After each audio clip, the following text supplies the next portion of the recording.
तर कॅटबूस्ट क्लासिफायर काय असतं?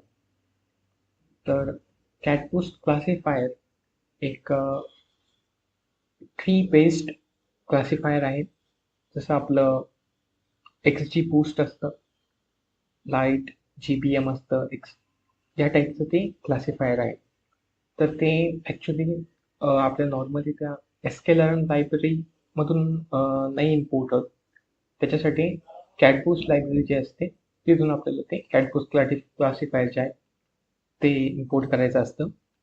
आणि पूर्ण एसकेलर्नचा जो API आहे ते फॉलो करतं. जसं डॉट फिट असेल, डॉट प्रेडिक्ट असेल, आणि त्याला आपण इम्पोर्ट करायचं, त्याला इनिशियलाइज करायचं. आणि त्याची खासियत ही आहे की out of the box without parameter hyper tuning ते आपल्याला एक चांगली परफॉर्मन्स देतं.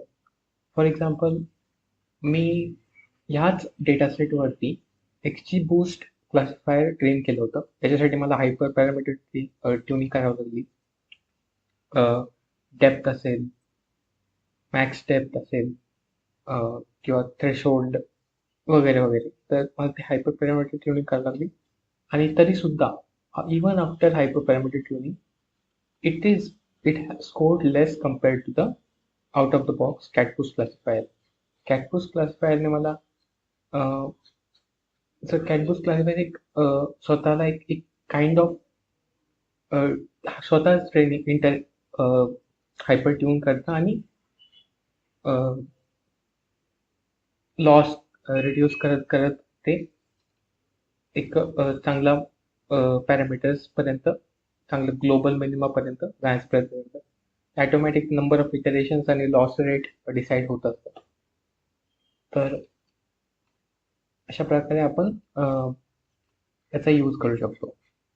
डॉट फिट आणि डॉट प्रेडिक्ट.